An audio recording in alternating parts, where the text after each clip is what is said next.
Robeson, would you say that the Negro peoples of the United States are organised or are gathered together or are of a piece? Can I put it to you this way, that we are very religious people, very religious people. My father was a part of a church called the African Methodist Episcopal Zion Church.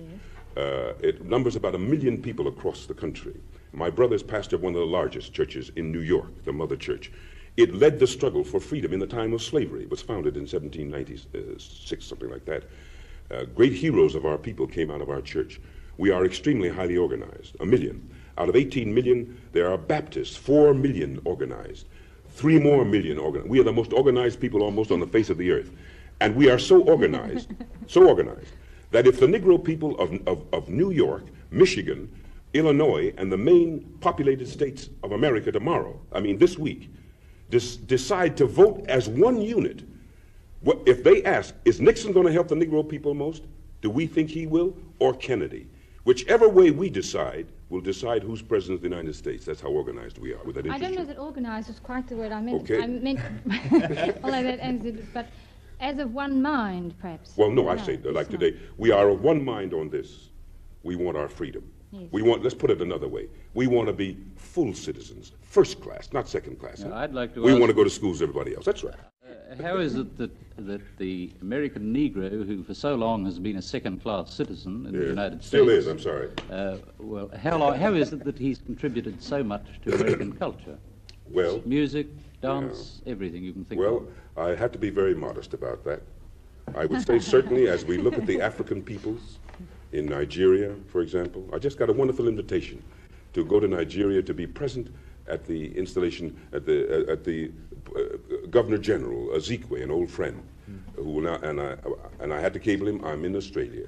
I certainly would like to be with you, but I'm out here with some good folks. But I'll get to Nigeria later. Mr. Robeson, do you feel that Africa is to some extent an affinity for it, a home, or do you still feel America is essentially your home?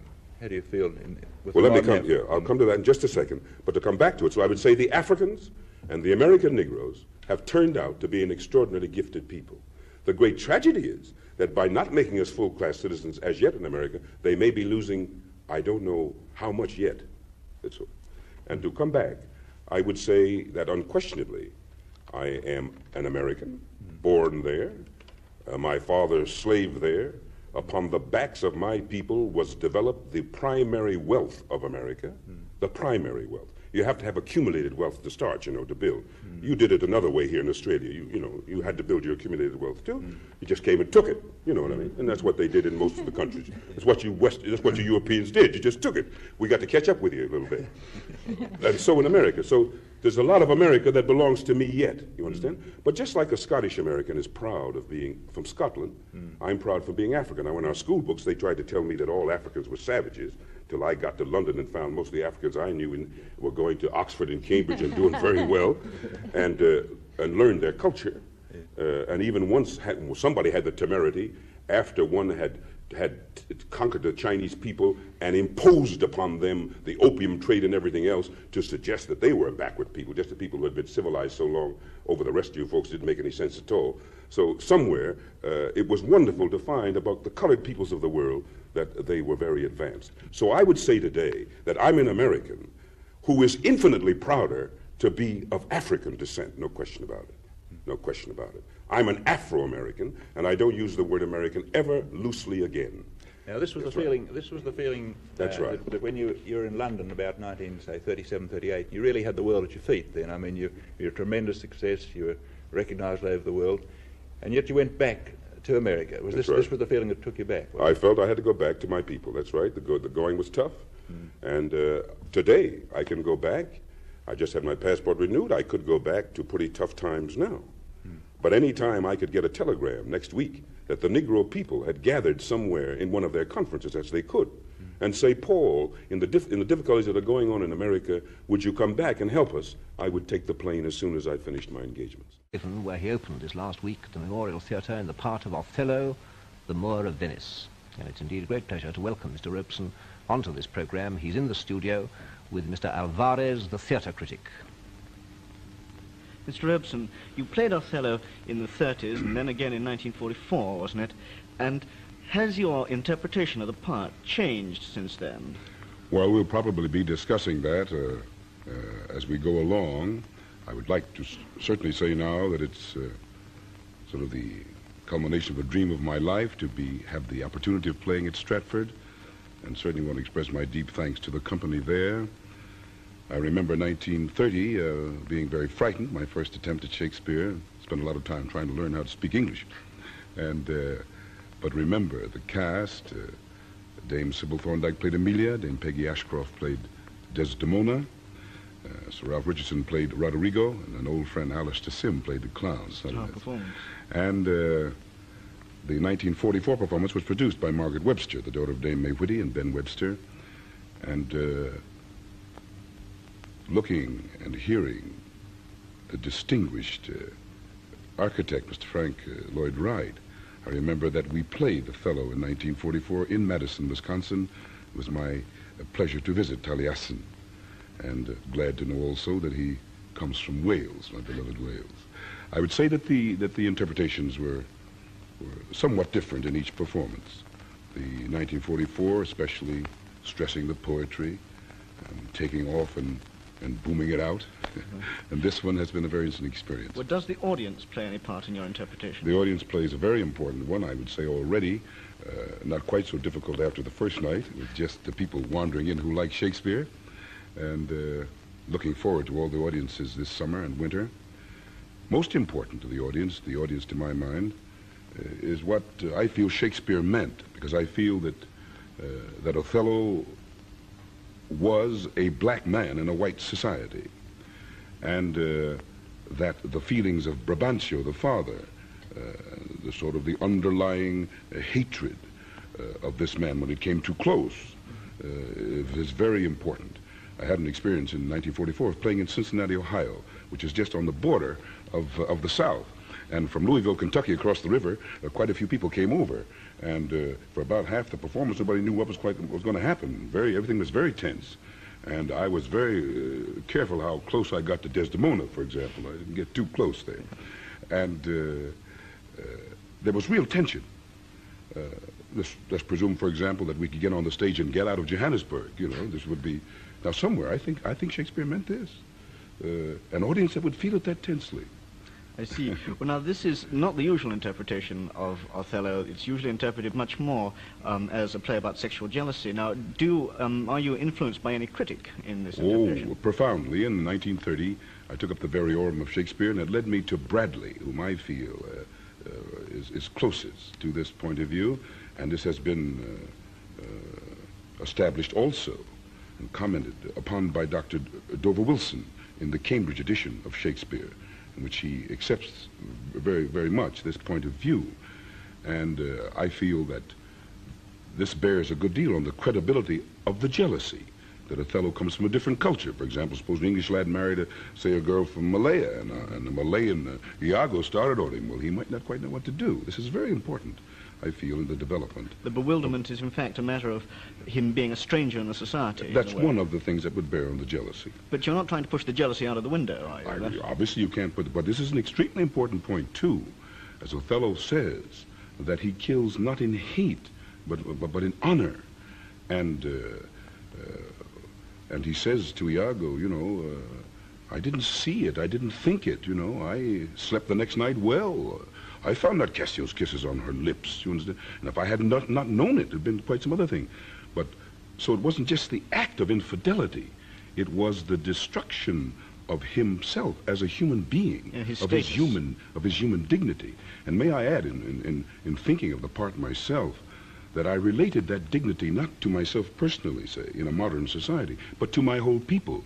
Modestly, I've struggled for the rights of my folk, and I have accepted many personal insults. But when the insult becomes an insult to my people as a whole, then there's danger. I was once playing football, and my nose was broken. Well, I was quite willing to take that, but I suddenly realized that these fellows were saying that you are Negro, you are frightened of us, you are frightened of a white man, you run. And when I thought of that, the next play, I had a fellow about 165 over my head, and I was about to break his back. I was about to, I guess it would have been the end of his life. Somebody yelled, all right. But this was an insult to my people, not to me. And this, I feel, is very important in Othello's defense of what he calls his honor and his dignity. So what you're trying to do really is to make it a more complex play than simply the interpretation of jealousy makes No, it. I'm not trying to make it. I think Shakespeare Made did. it. I understand, I yes. wouldn't dare do that. But would you say this is in fact an older man's interpretation, that a younger man, that maybe you in the 30s, interpreted much more in terms of physical passion? No, I came to this decision in the 30s as well. I see. That this was a play essentially of honor. And certainly one is jealous, but one might not kill for that reason. Othello represented a whole culture to my mind. What about the modern critics, people like Wilson Knight, who've interpreted the play primarily as a poem rather than as a character study? Well, I would say it's all right to interpret it as a poem, but it would be doing violence again to Shakespeare, one of the great dramatists of all time. The very essence is character. There's no reason why the poetry shouldn't reflect the character. For example, Othello, coming from an Eastern culture, is more ornate. As an African, one of Africa, you ever heard some of the great African orators? And my father was in that tradition. Every Sunday morning, it would be a rolling out of a great sermon, and now we bow down on bended knee, oh Lord. And it became like an opera almost. And so some of the speeches of Othello, you know, arise, black vengeance, from thy hollow cell, yield up, O love, thy crown and hearted throne to tyranny, swell. Well, yes, it could be done, but Mr. Richardson said, now, Paul, now, wait a minute now, just get some truth here. Don't quite roll it out so much. Well, on this, on the question of Mr. Richardson's production, I'm not so sure. That I felt that he cut the play down so much that he tried to turn it into prose, and that, in a sense, this was cramping you. This No, was, I would you were only firing no, on I would 6 or 8 disagree. What he cylinders. said, Mr. Richardson, is that Mr. Shakespeare's words are there. I'm saying them, and they speak more or less for themselves. They don't need to be pushed along too much. Soft you a word or two before you go. I have done the state some service, and they know it. Just say it. Mr. Shakespeare knows what's going to happen. You don't have to roll it out too much. That was his point of view, because he was seeking for truth in terms of the contemporary audience. And I might say in relation to the production that I have must thank him and the whole cast. For example, I remember playing Miss Eure, and there's one place where about the handkerchief scene, and I say, you haven't got the handkerchief? Ha, wherefore? And she has to say, why do you speak so startlingly, so rash? And I said, ha, wherefore? She said, well, please make it so I can say startling and rash or something. And please play that scene before the willow scene, which is so beautiful, so that I get something from you. So in finding her performance, she helped me to find mine. So with Mr. Wanamaker, so in the wonderful scene in the Senate to me, I came in the first day, and suddenly Mr. Ian Holm, as the Duke, established a relationship with me which I had never thought of in Othello before. Here was my friend within this Phoenician society, and I feel on that stage every night I have a friend sitting there as the Duke. Well, this was a wonderful thing. I learned how to play with other actors, you know. Being a solo singer, you walk on the stage, and before you know it, you're out there doing your piece. So I just used to wait for that big speech and let it roll. But I feel I've learned a tremendous lot from this production. I want to thank Mr. Richardson, and certainly thank the whole cast and the whole company. And another point, every little part is played so beautifully. A cry off stage. Anybody just moving about, moving some of the furniture on the stage and so forth, some of the burdens on the stage. Every person, it's been wonderful to see this. So you think that by playing the rhetoric down, they've increased the intelligence of the... I feel so, and I say, every once in a while, I hope Mr. Richardson hadn't slipped in there the last couple of nights, because I've been playing some of the rhetoric back, but I don't want to go too far with it. How do you approach a speech when you have one of your great... You're looking at first at one of your great speeches. What do you do then? Do you say it over in your own words? Do you translate it into your own words? This or do also you keep is, to Shakespeare? yes, this has been a great help in this production.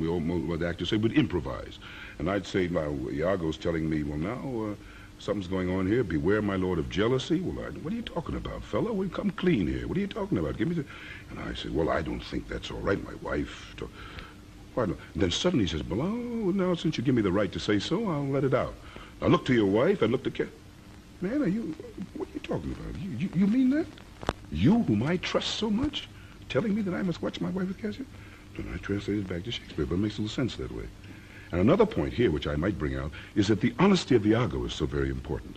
Where you see me put my hands on his shoulder. I've helped develop that. And Mr. Wanamaker's helped me so much in that, too. That the honesty of Iago is very important. I trust the man completely. I see.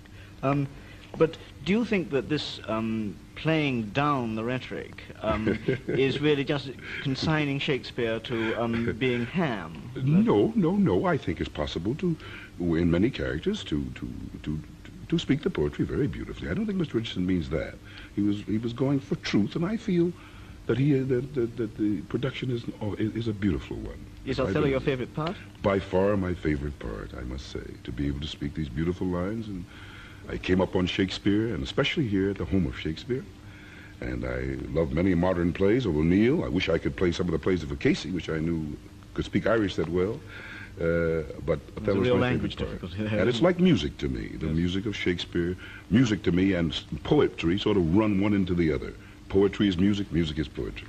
And do you ever feel tempted actually to sing your speeches? Oh, I often know. It is the cause, it is the cause. But then I have to get work. In fact, in my 1944 one, they said I was singing a great deal. So I'm not doing it this time. Yes. I would like to say here, too, to express my deep thanks to the Board of Governors at Stratford and to Mr. Glenbyme Shaw and to his wife, Miss Baddeley, who was also playing Amelia, for their great kindness. I almost missed this, you know. I'm very happy to get back. What other parts would you like to play in Shakespeare? Coriolanus, perhaps, or King Lear? Well, I certainly won't go into that. I'll just be very happy to do well with Othello for a moment. I'll certainly done that. But I read a lot of the poetry of Shakespeare and know it very well, and I studied in university a lot of English. I see. Well, Mr. Robeson, thank you very much. When you think of the first black superstar, you might think maybe of Denzel Washington or Will Smith, or going back a bit further, maybe Sidney Poitier. But one name kind of reigns above all of those, and that is Paul Robeson, an actor, singer, activist, trained lawyer and athlete, a guy who had it all, and about whom we know too little. I think Paul Robeson is a fascinating figure about whom people know very little. He's born in 1898 in Princeton, New Jersey, and he is the son of a freed slave. So he's kind of got that rebellious political spirit from a very early age, and it doesn't take him long to excel in a number of fields.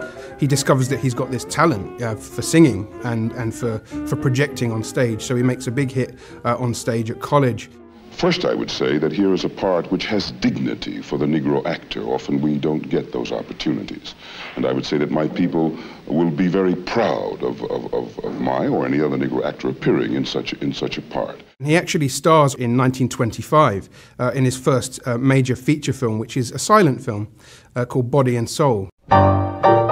In this, he plays this extraordinary double role, playing a corrupt, crooked, firebrand Pentecostal preacher and his mild-mannered twin brother. It might sound like a slightly ironic choice to talk about Body and Soul, because this silent era movie robs Robeson of his rich voice, but the expressiveness with which he performs and inhabits these two very different characters, and his power just careens through the screen, even though it was a silent movie. When you look at something like The Emperor Jones, the adaptation of Eugene O'Neill's play, which is, I believe, the first time that a black actor in a major American studio picture is billed above white actors, he's taking a risk on playing an ambiguous and complicated character who does, in some ways, revert to those anti-black stereotypes that we talk about, the idea of this savage brute. But he's brave enough to take that role on and bring layers to it. Takes a silver bullet to kill Brutus Jones. It didn't save him from being criticised in the black community and the black press for in some ways perpetuating these negative stereotypes. These are happening in segregated theatres, so this is a Jim Crow era America. So you have these independent black filmmakers like Michaud and Spencer Williams who are operating entirely independently of the Hollywood system, and they're making films about black subjects for black audiences. I mean, these films were quite widely seen, so his talent was recognised and he wasn't afraid to put himself forward. Arguably, Robeson's most famous role in Hollywood is in Showboat, where he sings the standard Old Man River, which has become immortalized since. And his version of that is the most famous version of it, I think. Old Man River, that old man River, he must know something, but don't say nothing. He just keeps rolling, he keeps on rolling. In films like Body and Soul and The Emperor Jones, you do see Robeson taking on these more complex and complicated roles before settling into perhaps some more slightly kind of sanctified, saintly roles. But as James Baldwin wrote, a lot of these black actors have had scripts where the complexity is not in the script. So they've had to smuggle complexity into the scripts that simply aren't there. and we have to look into the actors' eyes and study their performances to see what they're bringing to us and their lived experiences as black people. Well, as a scholar and an intellect at college, he's always interested in political issues and social justice. He effectively exiles himself because he's smart enough to realize that the roles are simply not there for him. The early stereotypes that have been calcified in American cinema, from D.W. Griffith's The Birth of a Nation onwards, this kind of hugely influential and technically incredible but extremely racist film which seems to have informed all of black representation in American cinema since. Paul Robeson sees that and he realizes that the roles that he wants to play, dignified, complicated, multifaceted characters, those roles are not going to be available to him. So he takes a chance and he goes to Europe.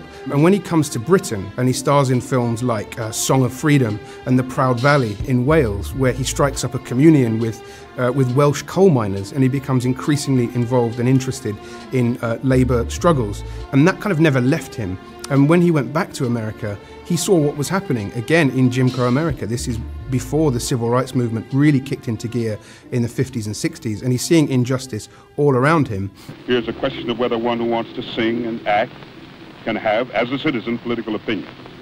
And in attacking me, they suggested that when I was abroad, I spoke out against injustices to the Negro people in the United States. I certainly did. Because of his deep-seated commitment to his ideals throughout his career, Paul Robeson found himself a hotly disputed figure and also ostracized. And that places him in a line of many high-profile black athletes and public figures, actors, performers who have spoken out and have found themselves being frozen out.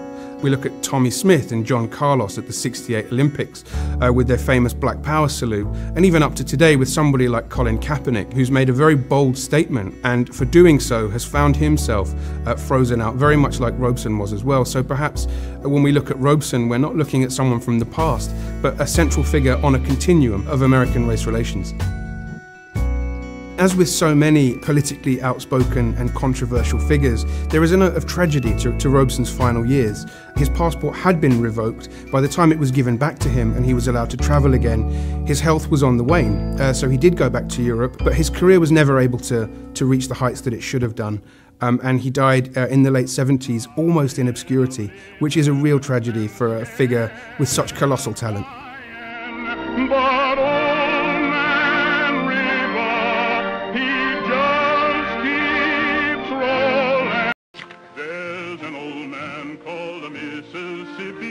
That's the old man that I'd like to be. What does he care if the world's got troubles?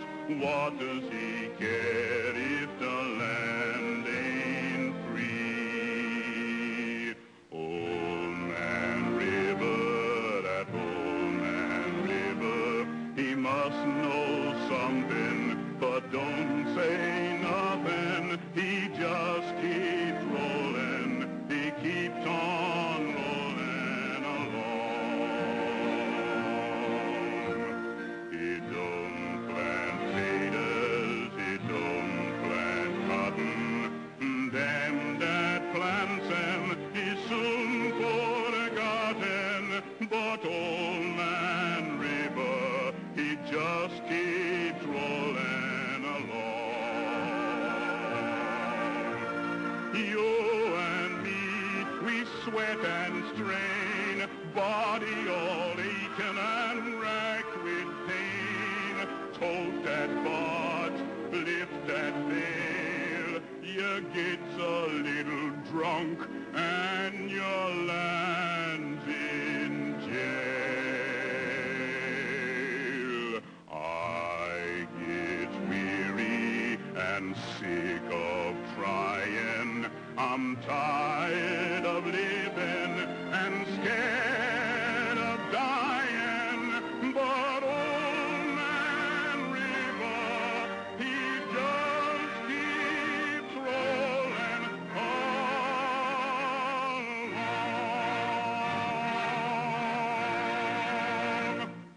Dark is always gone.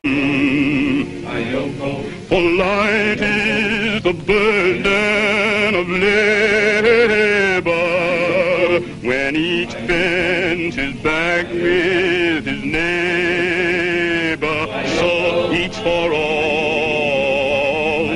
we stand or fall, and all for each, until we reach the journey's end. Oh, oh, oh, oh, oh.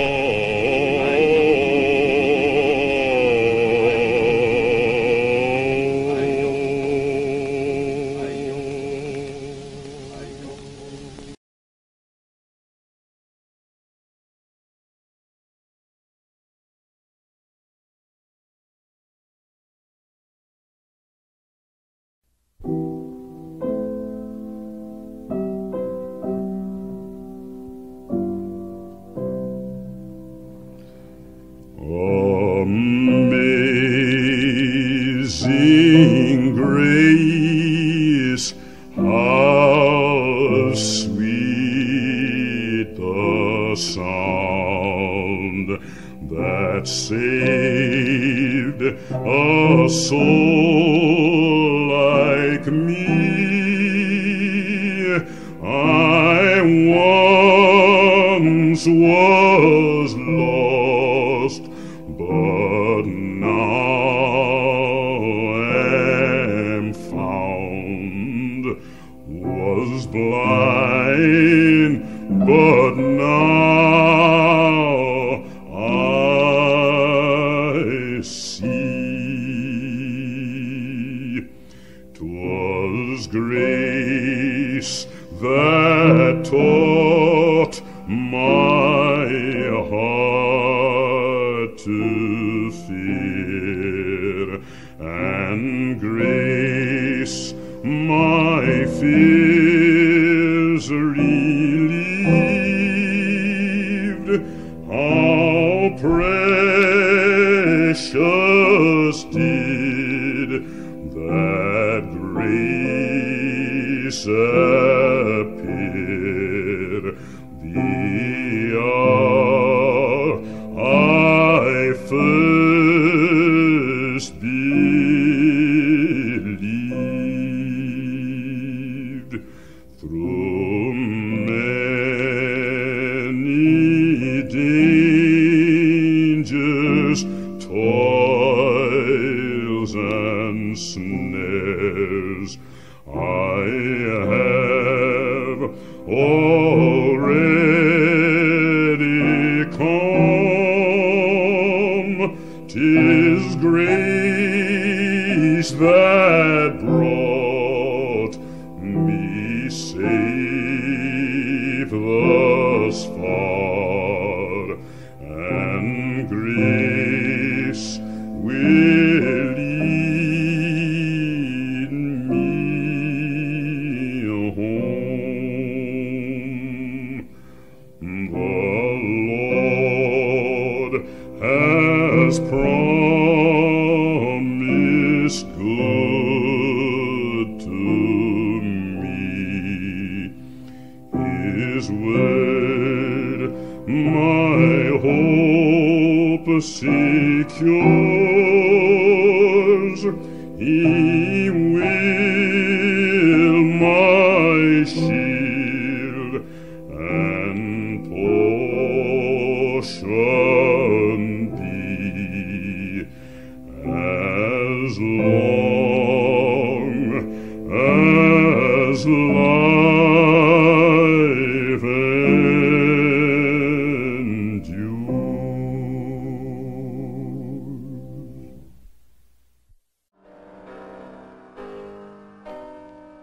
Did my Lord deliver Daniel, deliver Daniel, deliver Daniel? Did my Lord deliver Daniel, and why not every man? He delivered Daniel from the lion's den, Jonah from the belly of the whale, and the Hebrew children from the fiery furnace, and why not every man? Did my Lord deliver Daniel, deliver Daniel, deliver Daniel? Did my Lord deliver Daniel, and why not every man? The The moon runs down in a purple stream, the sun refused to shine. Every star did disappear, yes, freedom shall be mine. Did my Lord deliver Daniel, deliver Daniel, deliver Daniel? Did my Lord deliver Daniel, and why not